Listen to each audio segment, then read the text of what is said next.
Hello everyone, and welcome to the CircuitPython Weekly for May 11th, 2020. This is the time of the week that we get together and talk about all things Python, CircuitPython, and really all things, going on. We have this meeting normally on Mondays at 2 p.m. Eastern, 11 a.m. Pacific. Check the CircuitPython channel on the Adafruit Discord for any changes and links to past meetings. As well, their meeting times are available in an iCal format using a link that will be provided in the notes. So if you want to have them on a calendar, we have that available too. This meeting is hosted on the Adafruit Discord. We are in the CircuitPython voice channel and the CircuitPython chat channel. And both of these are recorded. So this meeting is being recorded, and if you prefer not to have your voice recorded, or for any reason you don't have a microphone, that sort of thing, and you still want to participate, you absolutely can. You can type out your replies into the chat channel, or you can put your hug reports and status updates into the notes doc. There is a notes document that accompanies this meeting and has timestamps in it. So if you are interested in scrubbing through that and figuring out what it is that you want to check out on your own without watching through the entire video, that is available.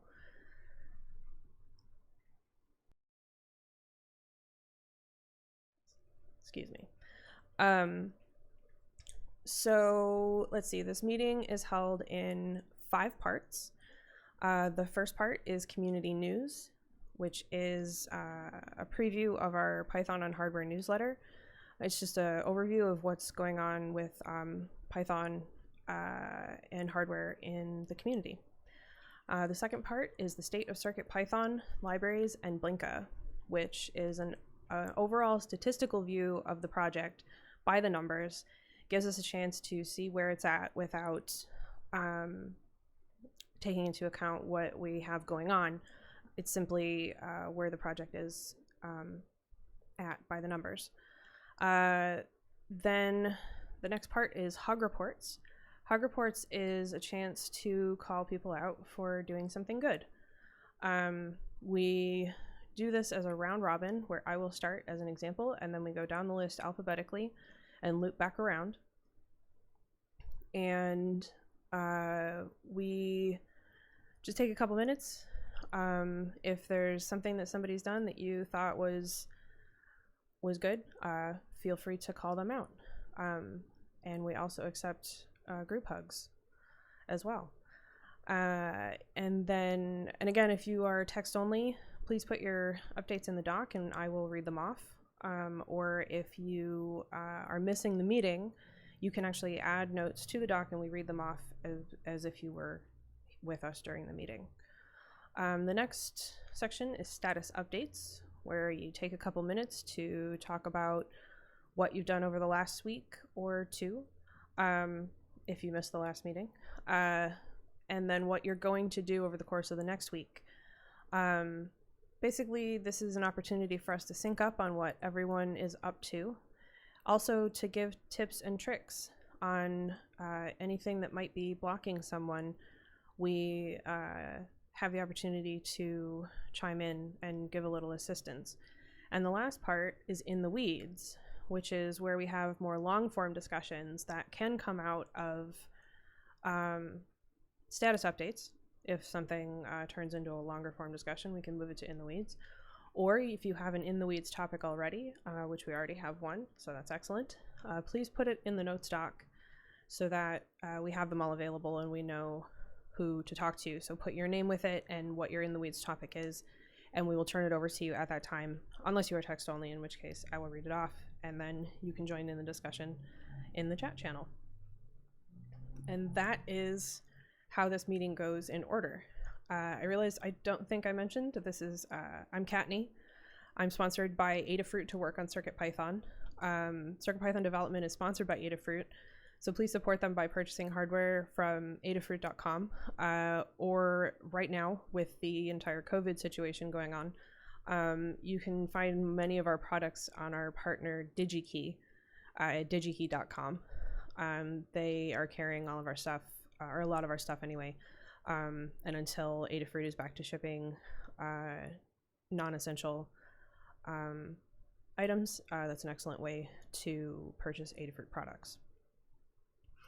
The video of this is released on YouTube and also as a podcast. So if it is not available on your favorite podcast service, please let us know and we will do what we can to fix that up. And we are available all week on Discord. You can join at adafru.it/discord and check out any number of channels that work for whatever information it is you're looking for, or whatever conversation it is you're looking to join in. And I think that pretty much covers it. So let's move on to community news. So Scott has streamed some of the latest work in CircuitPython intended for the next release. There is a demonstration of lower power usage by shutting down the microcontroller during sleep. And there is a live stream with users and getting the CircuitPython REPL working on the ESP32S2 microcontroller. So check those videos out. And Scott streams on Fridays. I'm not certain of the time, but he's been streaming every Friday, so check that out as well. Microsoft has started a Discord server specifically aimed at Python. The server follows the Microsoft open source code of conduct and can be joined via the link that's just been posted into the chat. CircuitPython received a native library to drive Rgb Matrices last month using the SAMD51 and NRF52840 microcontrollers. This week, Lemore tested out support for the library on the STM32 chip available in CircuitPython 5.3.0. And there's a link to that as well. CyberDuck is billed as a self-contained computer that can edit and run Python files with USB keyboard, input, and a display. And it's shaped like a disaster recovery duck. So there are 3 links to that. Check out that project as well. CircuitPython NeoSprite is a library for updating NeoPixel arrays from Sprite files such as bitmaps. This was written up by a community member who did a project with a bunch of LEDs soldered into frames, and it was very cool. They were able to generate the LED images based on bitmaps. The Vector IO library builds on M4 Express Feather and draws concrete shapes, and they're composed into vector shape, which is put into display IO group for display. And there is a pull request for that. So I believe that's native shapes is the plan there. All of this and more is in the Python on Hardware newsletter. Please contribute any related projects. It ships on Tuesday mornings. You can head over to adafruitdaily.com to sign up. But more importantly, if you have any projects that you want to see in the newsletter, please let us know. And we definitely can get them added. The draft is always hosted on GitHub. And so you can check that out and contribute anything there if you are interested in doing so. And that is community news. Next up is the state of CircuitPython libraries and Blinka. This is a statistical overview of the project by the numbers. It gives us an opportunity to see where the project is outside of the specific tasks that we are working on.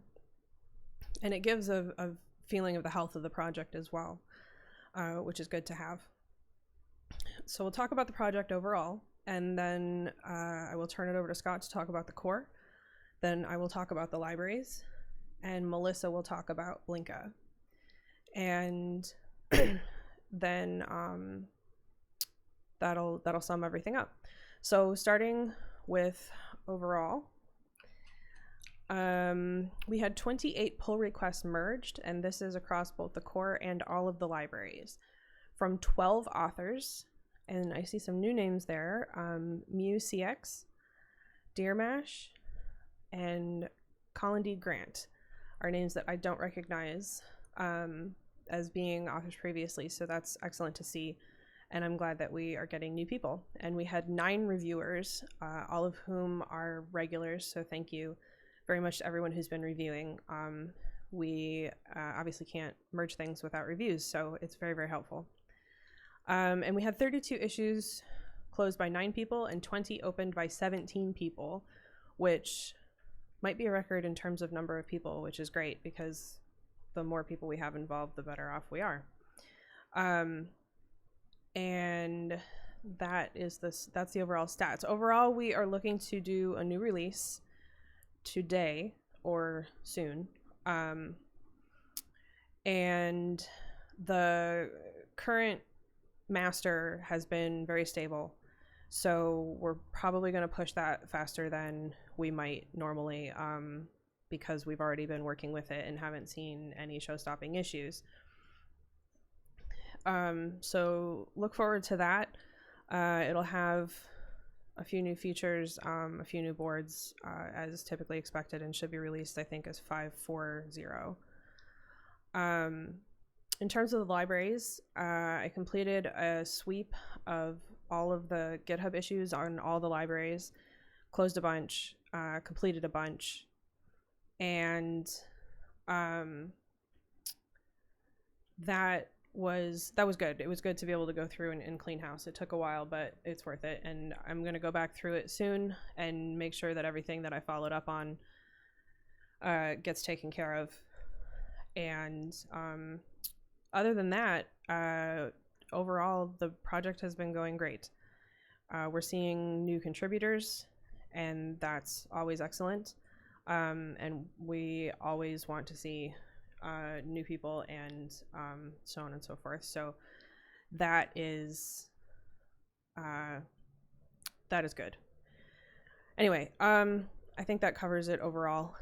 And so I will turn it over to Scott to talk about the core. Awesome. Thank you, Kattni. Okay, for core stats, we had 5 pull requests merged from 4 different authors, and 3 of the 4 I think are new C contributors, including Kattni, MuseCX, and SP Cool. Thanks to our new authors and all the authors in general. We had 3 reviewers for those 4 authors, so thanks to reviewers. We're always looking for more. Keep that in mind. We have 17 open pull requests. Most of them are brand new. There's just one that's been pretty old. But besides that, doing well. Issue-wise, we had 1 closed by 1 person and 8 opened by 7 people. So we're net up 7, which I think is going to be a little bit common right now as we work on new ports. We're going to have a lot of new issues to open with that. We have 294 issues open currently, and 18 of those do not have a milestone that need to be looked at. So if you have some time, take a look at the issues that aren't not assigned a milestone and chime in on what you think they should be. I think that's it. Kattni covered all the overview, so I'll kick it back to her. All right, thanks, Scott. So next up, libraries.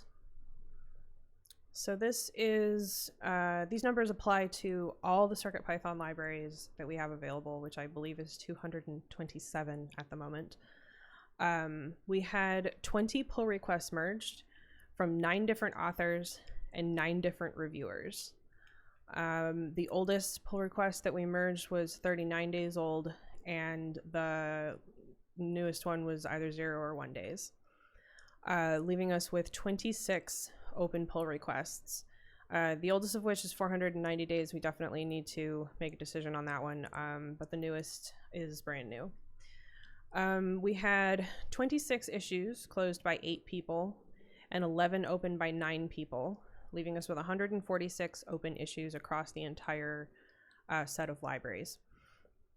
If you are looking to get started contributing to CircuitPython, check out circuitpython.org/contributing, and the first thing you'll see is open pull requests.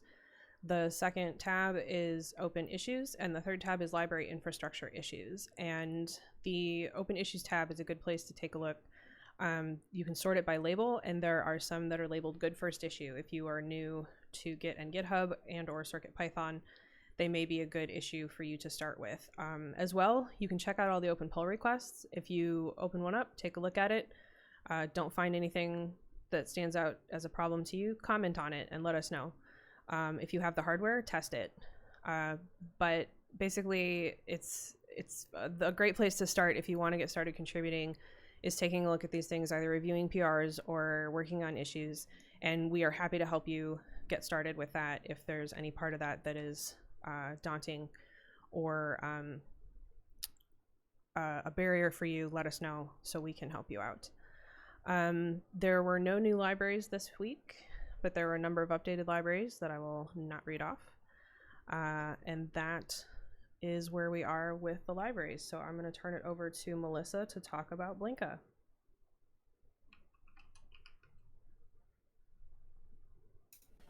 Hello. Let's see here. Okay, for Blinka, which is our CircuitPython compatibility layer for Raspberry Pi and other single board computers, we had 3 pull requests merged by 1 author and 2 reviewers. There are 0 open pull requests at this time, and there were 5 closed issues by 3 people and 1 open by 1 person, leaving a net of 23 open issues. There have been 2,651 PyPI downloads in the last week, and we currently support 46 boards at the moment. And that's it. Excellent. Thanks, Melissa. Yeah. All right, and that is the state of CircuitPython, the libraries, and Blinka.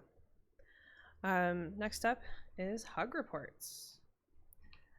Hug Reports is an opportunity to talk about the things that are good, things that you want to call people out for, positive things.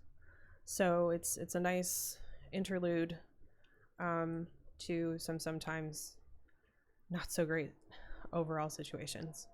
Hug Reports is our counter to bug reports, as we like to say. So this will be done as a round robin. I will go first, and then I will go down the list alphabetically, giving everyone who wants to a chance to speak, and or I will read off notes if anybody's text only, or there are notes in the doc for those who are missing the meeting. And so if you want the opportunity to give out Hug Reports, I will obviously call on you, and if you're lurking, I will skip you, and that, I think, is where we're at. So I will get started. All right, first up, Hug Report to Crayola for all his work on PixelBuff, NeoPixel, and DotStar, and to Dunkman00 for picking up where Roy left off and getting PRs into NeoPixel and DotStar for PixelBuff. To Foamy Guy for testing PRs and picking up a number of issues during my sweep. To Carter for following up on a number of issues that I requested follow up on during my sweep. And I have a Hug Report to Stargirl for looking into new possibilities. We have 2 people lurking, so next up is Maker Melissa. Hello, I just wanted to give a hug to all the other Discord moderators for being on top of any issues, and a group hug to everyone. Excellent, thank you. All right, I have 2 people lurking, which means next up is Summersoft. Hello. So a hug to Dan for some conversations and some pointers related to debugging a bootloader and operating system issue I'm having. And additionally, a hug to Jerry for being willing to help test, as always, replicating what I'm seeing. I asked him just before the meeting, and he's already kind of knee-deep in it. And then just a group hug beyond that. Excellent. Next up is Stargirl, who is text only and has a hug to Tan Newt for his deep dive streams, and to Katney for answering a ton of my questions. Simon is lurking. Next up is Scott. Hello. First, a hug report to Ivan, IGRR, for all of the help getting the ESP32S2 to Blinky. A huge hug report to Kattni for her core CircuitPython C fix. That was awesome to see go by. Hug report to Warrior of Wire for the Vector IO PR. I'm excited to look at it today. Hug report to Stargirl for making awesome progress on our USB host code. I'm so excited to hopefully get that in CircuitPython and TinyUSB at some point. And then lastly, echoing what Melissa said, a hug report to our Discord mods who are super thoughtful and keep an eye on things to make sure that they stay pleasant. So thank you, everybody. All right. Next up is Andrew. Just a group hug to all today. Excellent. All right. So I have a few lurkers, and I have some.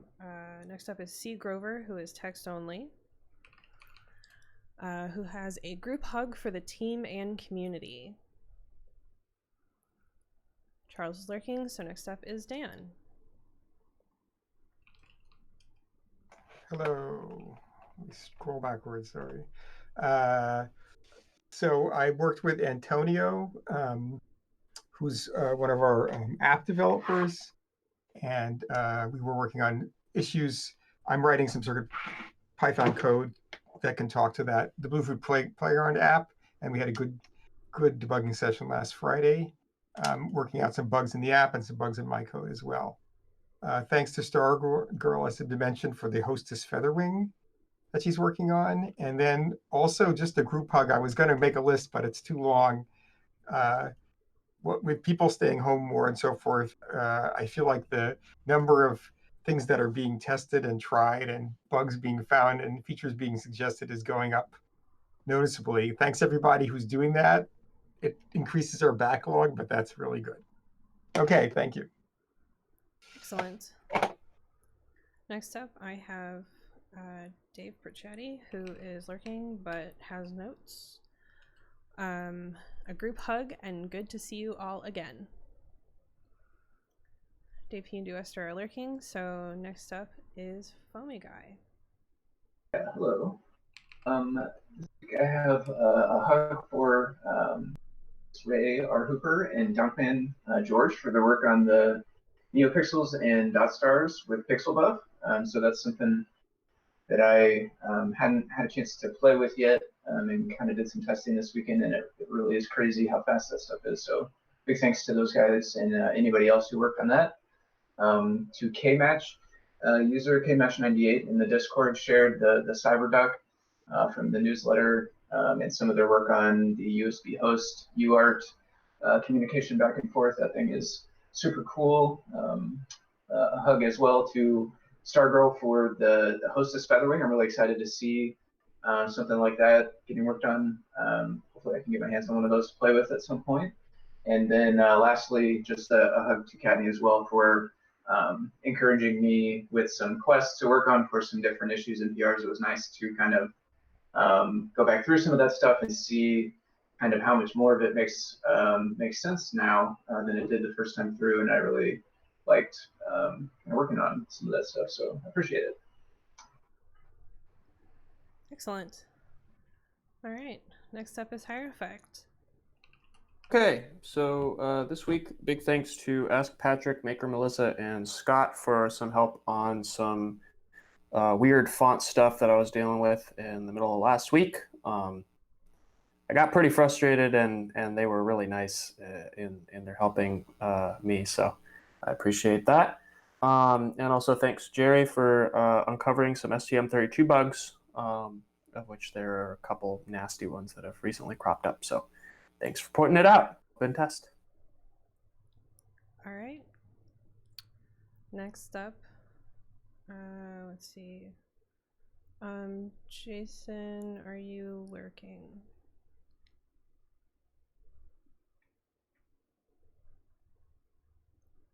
Okay, excellent. So next up is Jeff. Hello. I'm feeling really scatterbrained this morning, so although I know there are people who deserve my thanks by name, I just have to settle for a group hug to everybody.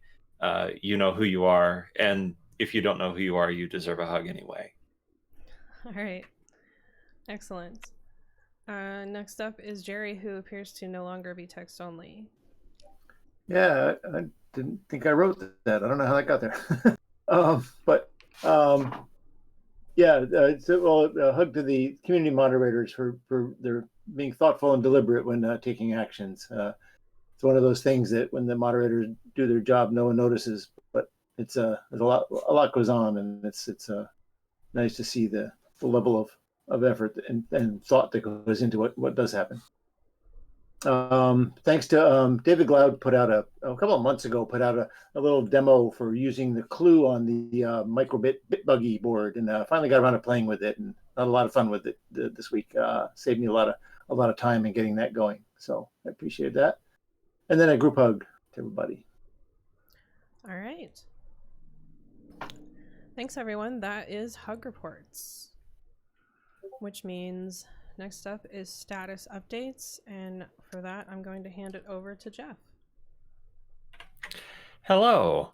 Status updates are operated in a round robin, similar to how hug reports were done.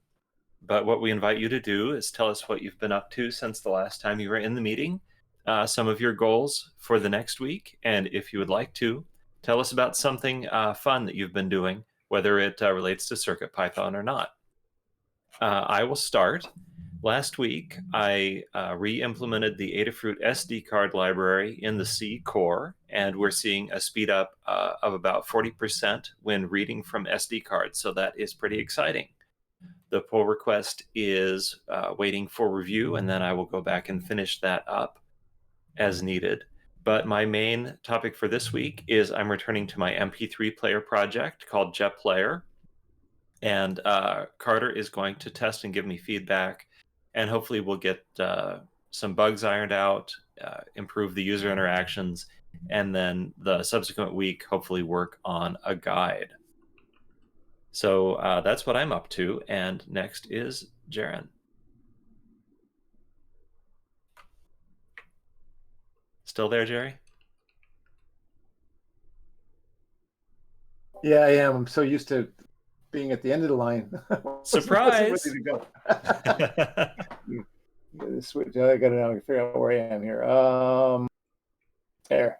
So I was playing around with the STM32F405 and stumbled across a whole bunch of things that I realized parts of it are known in the master. It's I guess it's got some bigger issues that are being worked. But then in the 5.3.0 build, it definitely is having some issues with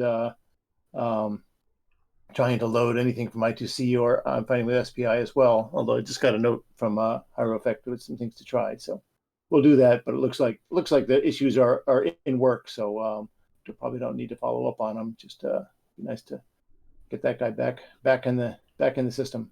It does seem to work okay at 5.2, but beyond that, it's pretty stuck. Did a bunch of playing with the clue, as I mentioned, mounted on a little microbit buggy. A lot of fun thing to drive around using the BLE to control it. And then I got one of those new Raspberry Pi high quality cameras, and I spent way too much time taking pictures of birds and chipmunks with it. Lots of fun. Did you get the telephoto lens then? I would love to see some samples from it if you wouldn't mind dropping them in the channel or a DM. Sure, I've been thinking about that too. Yeah, I'll see if I can get them over into where I can get them up here. I'll put a couple of pictures up. Sure. Thanks. What's going on, Katney? All right. So last week, finished the initial GitHub library issue sweep, closed and/or completed a number of issues, and requested follow-up on many more. I did the newsletter video, hosted another show and tell for JP because he had a conflict last week. I fixed the AdaBox 11 guide to deprecate the default file zip for 4x and include files for CircuitPython 5x with a warning that says please go download updated libraries. the AdaBox 11 guide had in it the zip file for the files that shipped on it when AdaBox was shipped, which was CircuitPython 4.0, and there were many changes to the libraries and so on. However, the code still runs as is, so that was an easy fix to just bundle together the libraries that are necessary, but we want to make sure that people are updating their libraries and so on. So if you run into anyone who's got a PyPortal who's trying to run the default stuff from AdaBox 11, check to make sure they've updated their libraries first. I started work on the LED animations PR from mid-December, got it passing, still needs some cleanup and a couple of features added. Worked with Roy to get some rainbow versions of current features functioning properly. And I submitted my first CircuitPython Core C contribution. While I was testing and getting the LED animations PR passing, I realized that the color wheel that's built into PixelBuff was in the wrong order. And that's because we had wheel code that was in the wrong order for a very long time. And the math in the PixelBuff one was based on the earlier version of the CircuitPython one, which was incorrect. So I got a crash course in C, which I totally forgot to hug report to Jeff for that, and managed to submit a fix. So that was a thing. Then this week, I need to continue working on the LED animations PR, get the new features added. I need to do examples for some of the more complicated features. And I need to document the library with example code and so on and so forth. Doing the newsletter video again, as always. And once I've got the LED animations library where I want it, the next step is an LED animation guide. And that's where I'm at. Thank you, Kattni, and congratulations on that Core C contribution. Thank you. You had a couple of older commits, but they may have just been copy paste and doc strings. So I think they were documentation. Well, it turns out you added the pi ruler, but I think that was just copying files and changing a string. But still, yeah, right. Congratulations and welcome to the real code now. Thank you. We'll expect more from you. Right. King or North and KJW are lurking. So next up is Maker Melissa. Hello. So last week I finished up adding I2C to the BitBang.io library. I added a missing function called pack-into the Blinka BLE IO library. I added platform detection support for the GreatFet 1. And I started adding the GreatFet 1 to Blinka. And so I'm making some progress on that. This week I will finish adding that, and then I'll add any missing boards to CircuitPython.org and whatever else comes. And that's it. Thanks, Melissa. Mark Gamblor and Mr. Certainly are both lurking, so we're ready to hear from you, Summersoft. Hello again. So last week on Rosy Pi, I continued debugging my operating system lockups when putting a CircuitPython board into the bootloader. I'm not any closer to an answer, but I'm slowly establishing some empirical test processes, I think. Bottom line is I haven't determined what the root cause is, if it's on the operating system side or if it's on the bootloader side. I've got a long list of things, a list of things that I've tried so far in the notes, but I'm not going to read them all off. So that's kind of where that was pretty much all week last week. For Adabot, I finally submitted my draft changes to the example file name checks, dealing with underscores and example file names. There's a couple different options, so I kind of just need an answer on which option to choose. And then for this coming week, pretty much unchanged from last week. Keep looking into the operating system bootloader lockups, and then I'm starting to hit total frustration mode on that. So I'm completely open to distractions if anybody wants me to look at something or tackle something. So that's where I'm at. Thank you. And I need to remember not to just wait for Katney to call on the next person. Next up is Stargirl, who's text only. So she says, mostly working on my USB host Featherwing, parentheses, hostess. Sent the hostess boards off to Osh Park. Made good progress on USB host drivers for MIDI devices and HID keyboards. And figured out a basic SPI command set. Simon is lurking, so that brings us to Scott, also known as Tan Newt. Hello. Okay. First, I'm planning on releasing 5.4.0 beta 0 soon, probably today. But I do want to get in Teensy 4.1 support, which was launched today. It shouldn't be too different. The one thing is that it has a larger SPI flash, so we will see about that. Besides that, tomorrow I'm going to circle back to the ESP32S2. On Friday, I got it blinking, so like the basics of digital I/O are in. There's a link to my stream where I worked on that. But basically, this week my goal is to stop adding stuff and just refine it so that it's a foundation for other people to work on it as well. So that means primarily get the CI going so that builds are that board builds are verified. Jeff, I just posted it too. And then get a PR out. And then I also want to make sure that boards are kind of structured well enough because I expect people to add boards pretty quick. So that's my goal. And I will also have some issues added for like things that need to be refined. There's lots of them, but the goal is to get it in so that people can refine different bits independently. And then also, I wanted to say, if folks want to help mentor for the mentored sprints on Saturday, please talk to me.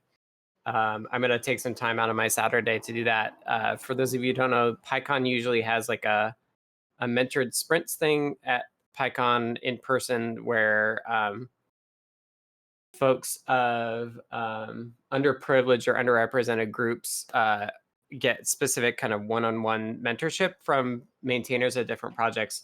A number of us did it last year and it was really fun. So we're going to do that again this year, but this time in an online format. So we're chatting with the organizers there to make sure that we can have some folks and help folks get into CircuitPython. So that'll be on Saturday for a bit as well. I'm not sure exactly on the timing because they're like online events have the time zone challenge, so it'll vary depending on what time of day. But they're sorting it out. So if you're interested, let me know, and I'll keep you posted on the exact timing for that. I'll stream on Friday again as well, so check that out. Thanks, Scott. So will you put more info in the channel about the mentored sprints, or should we contact you direct message if we're interested? Yeah, just ping me. All right. Yeah. And so now we scroll up to the start of the alphabet, and it's your turn, Andrew. Yeah. So I've been away from the meetings for the last couple of weeks due to work, but I've managed to, over the last couple of weeks, find some time to start work on the PyPortal weather radio project that I had mentioned in the previous meeting that I attended. So that was good. I got a good set of tones down for like different types of warnings or different different events that you could come up with. This week, I hope to get the PyPortal hooked up to the National Weather Service API to get a proof of concept to start consuming some of that data. And then on the topic of fun stuff, I finally got my 3D printer fully configured for dual filament single nozzle printing. All that's left is to set the flags in the Marlin firmware, which hopefully won't be too bad. Thanks, Andrew. We've got a couple of lurkers, and C. Grover is text only, so I will read his notes. A clue arrived and became a fun distraction from other projects. Impressed with all that's packed onto that little board. More exploring is in store. Wrapped up a large format LED clock for a friend's workshop. A custom CircuitPython clock builder library made coding simple. Putting all the components in a large mint tin case was the challenge. And somebody else is getting the links. Thanks, Katney. In the final carpentry phases for the heirloom clock enclosure, working with wood and hand tools is very therapeutic. Also involves experimenting with a kalimba-like bridge for the clock's piano wire gong assembly. Use the Clock Builder library for the Pi Badge plus Cricut system for 2 miniature servos and a small solenoid. Reawaken my culinary skills, and I'm having fun with kitchen tools and tech. Was a pretty good cook back when I was a single dad, but thought I had forgotten most of that. Turns out that it's like riding a bicycle, and I'm better than before. At least that's what I think. Probably should ask. Charles is lurking, so that makes Dan H next. Oh, okay. So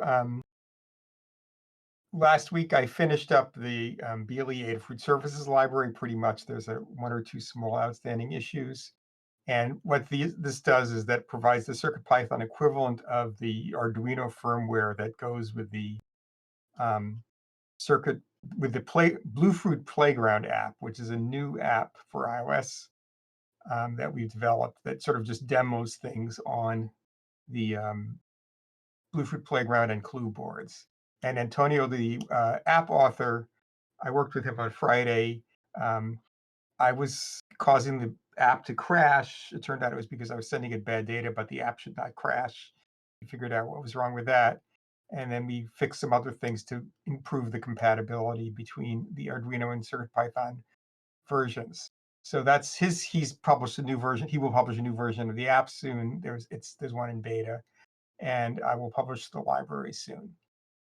Right now we don't have automated download counts for the CircuitPython binaries. So we have the log data in Amazon, and so I'm going to work up something in AWS Lambda to nightly or so go through the log files and anonymize them and spit them out as either a CSV file or maybe an SQLite file. And that file could then be downloaded and massaged in however necessary to produce the download counts or to produce other interesting statistics, like how often is a French downloaded, for instance, or something like that. I got some more BLE devices in the mail. I got a Kinsa fever thermometer, which is BLE capable, and I found out that it seems to be a very sensible device, and it was easy to connect to and is sending some data, and I have to figure out how to parse that data, but it's nice. So what's coming up the next week is that I'll do the download counts collection software, and then I will start working on the Bleak host software, which is a BLE toolkit for doing BLE on host computers like Linux and Windows, and try to implement _BLE.io so that we can start using _BLE.io under Blinka on host computers, which would be great. Okay. Thank you, Dan. I believe that Dave Brachetti and Dave P are lurking, so we will, let's see, Do Wester, are you lurking? Yes. So that brings us to Foamy Guy. Right. So last week I worked on a couple of the libraries. One of them was adding a rotation flag for the gesture sensor that is inside the Clue APDS 9960, because it happens to be mounted on the board at a 90-degree angle, so the gestures that you get out of it are turned. So now we will have a flag in there so that you can get those automatically manipulated back to quote unquote correct or upright, or however you want to think about it. And then another one was on the TLC 59711. It's like an LED lighting controller. It can control up to 12 LEDs with PWM. So that's kind of a cool little controller. It's the first time I played with it. I updated the library to not just use a hard-coded vibrate for the SPI. It previously just had a hard-coded value. So in the new update, it will use the existing rate on the SPI line. And then let's see, the other one was working on a new color reading function for a different sensor, the TCS 34725. So that one's got a, it's got like a little Flora one, and then there's a breakout version one. And the code that's inside the color function in there has got some kind of older funky math that I guess we don't know the exact origins of. So I need some updating, and I managed to get one of those sensors delivered. So I've been working on that. And then the last thing that I did just over the weekend was some of the testing on the new .star library that's using pixel buff under the hood. So that was really, really, really neat stuff.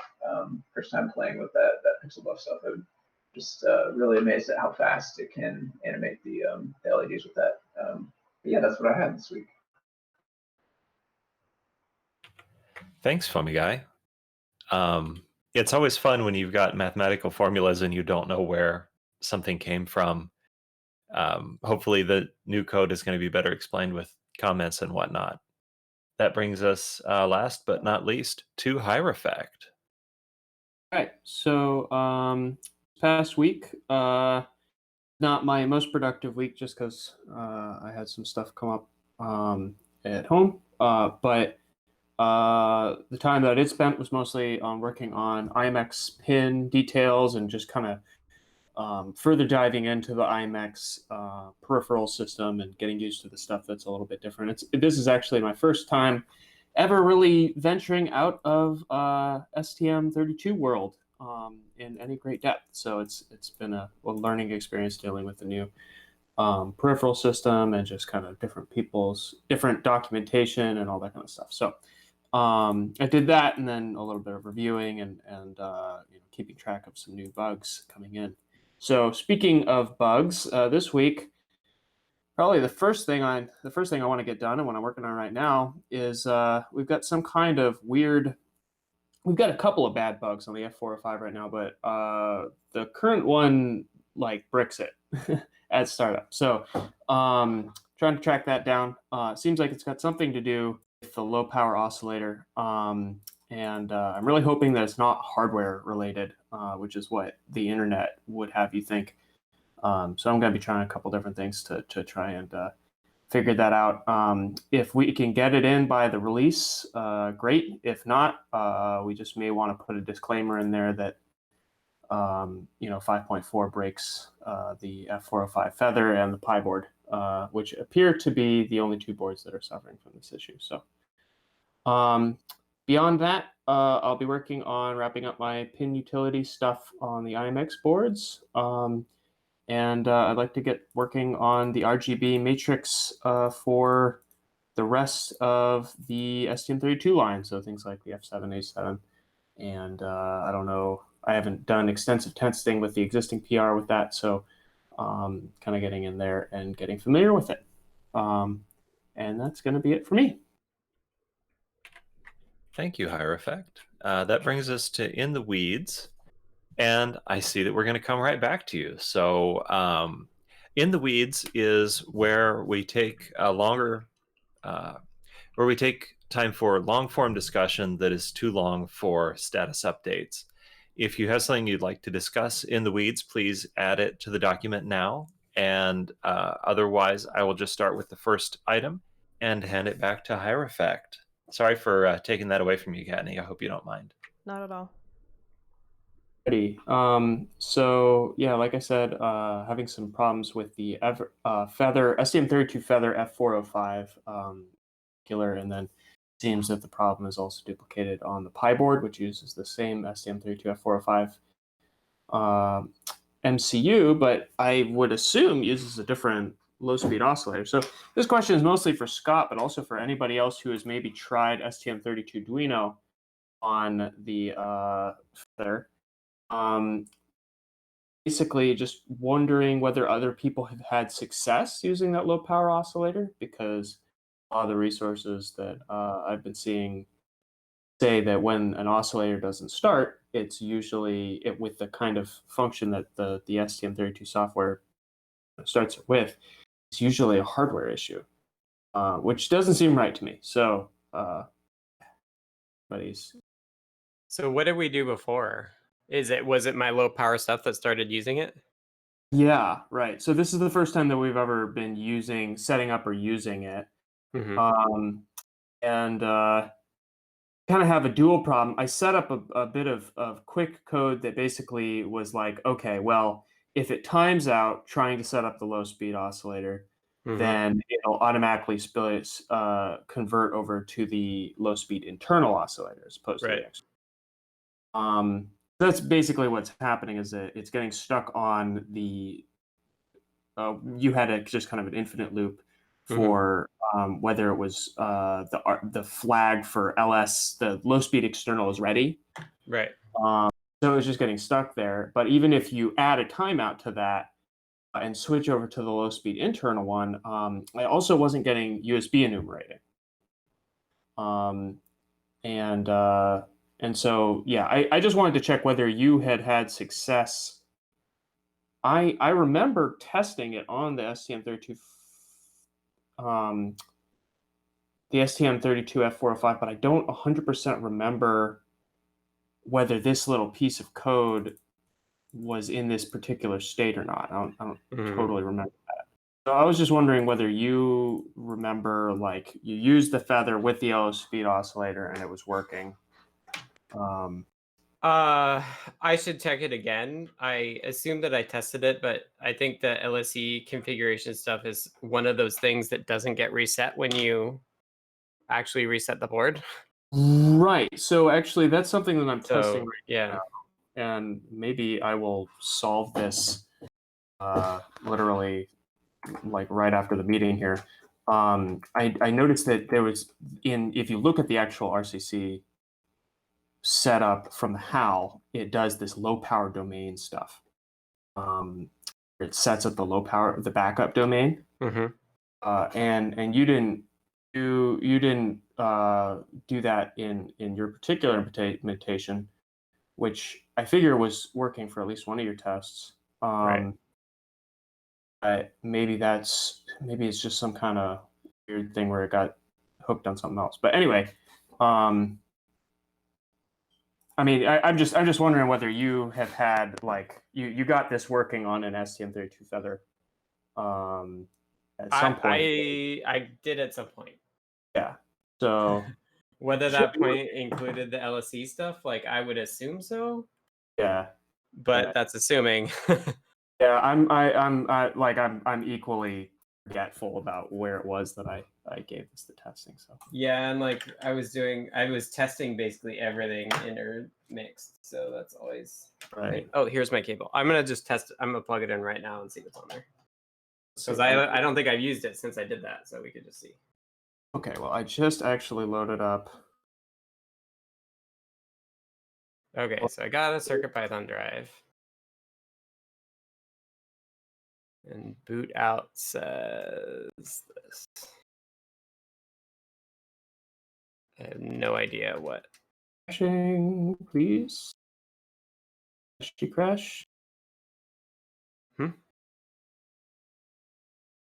Hey! I think I just solved it. Oh, yeah. As we were talking. I was like just typing stuff in, and I think I actually just fixed it. Yeah, so I just added in all of the little boilerplate little piece of backup domain enable stuff. Yeah. And I just like copied that over, and it's working again. Perfect. So, okay, all right, great. Yay! And there was much rejoicing. Contribute that weirdly, I have a board that's working fine. It's at master. At master, it's an STM32F405. Yeah, I just pasted not the D message, but that little string from it. So I can't explain that, except that it may have been powered on for a long time, and it's running on a J-Link right now. So those are kind of different. Well, that's the same. I mean, it's been running for a long time, but like. Well, you had mentioned that some stuff is not reset, right, by just a software reset. Yep. Yeah. Oh, so maybe it was like. Maybe this backup power domain is still configured or something. Could you try just unplugging it and plugging I it back, could. see whether it fails? Sure. Yeah, because like J-links sometimes actually load and run code on the device itself, so be aware of that. So like they're actually going to end up doing some initialization potentially. Oh, yep. It doesn't come back. Okay, good. All right, good. That verifies it. Well, that's really interesting to know. Yeah, that would have been if your testing procedure had led you to believe it worked just fine, that would have been something else. Yeah, it's a pain. That might have actually happened to that might have happened to Scott. I don't think it's the J-link that does it. I think it's probably the registers that maybe don't even get they because they're in the backup domain, they don't get touched by reprogramming process. Yep. And so they were turned on for whatever reason. Okay, well that's good to know that kind of thing can happen. So yeah, it's wild. And I think the reason they do it is because low speed oscillators take a while to start up. Gotcha. Yeah. Okay, well I'm probably going to add this timeout stuff in here. Do you want to try and get this in before the release goes out so it doesn't break the feather? Sure, you got time. Just mention me in Discord and send me the link to the PR, because I think I'll do my email inbox and PRs after I get the Teensy 4.1 PR out. If you are going to put it in and do a release, can you check that stack setting too? I did. Let me try and put the stack thing in here too. I was having some problems with that stack thing, so I just want to make sure that works. Yeah, that may well be because it just if you try and actually run something, it crashes into hard fault. But if you just try and load those libraries, it just gives that recursive error. So yeah, it's totally true. I was running into my e-paper stuff, and I had to manually go in and change it, and it was a mess. So yeah, I will do my best to get that in there as well. And if not, it'll be hot on its heels as the next bug that I okay, thanks. Are we doing the stack in a separate region of memory from the heap on this? Not on the F405. Okay. You just got. I need to actually go back. This is part of what I need to pay attention to. Is just for well, actually, maybe this is kind of a decent extended in the weeds thingy. Because I've got this thing that's the minimum stack size, minimum heap size. Mm-hmm. In your linker script. In the linker script, and I haven't messed with the dynamic stack allocation code. And I understand you do it a little bit differently, but right now what's effectively happening is that I had this old stuff that I think was actually just boilerplate, either out of MicroPython or from the HAL. And it sets the minimum stack size to 2. What that essentially does is it sets the stack to 2, and it is never bigger. Right. So unless your Python code actually makes it bigger. Gotcha. So is that something that I should be actually going in and fixing somewhere else other than just like, because my fix was going to be going, just go in and change the stack size to 24, haha. But it kind of sounds like I should be changing this somewhere else. I was trying to remember whether there was core coupled memory that we were going to use for it instead.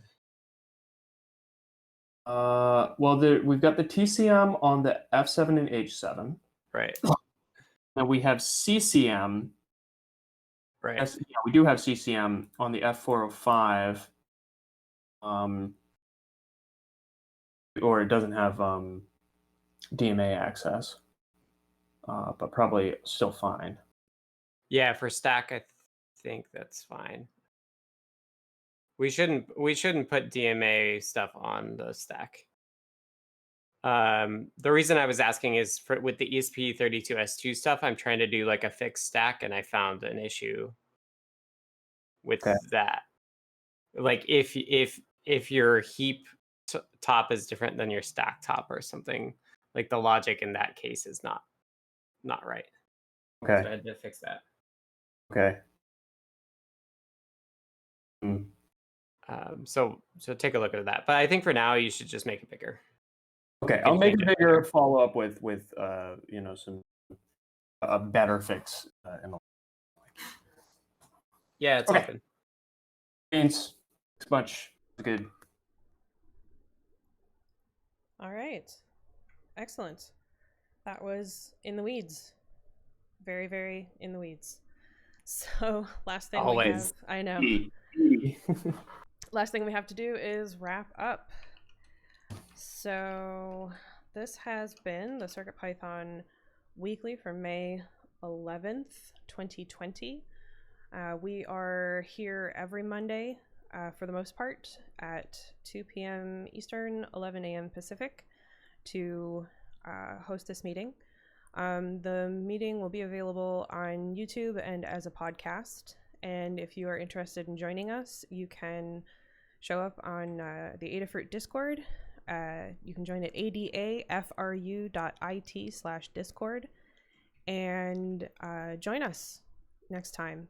As well, there is a notes document, so if you would rather read about the meeting than watch or listen to it, you absolutely can. And with that, I want to say thank you to everyone who participated, and we will see you all next week. Thanks, everyone. Thanks, Katney. You're the best. Thanks, everyone.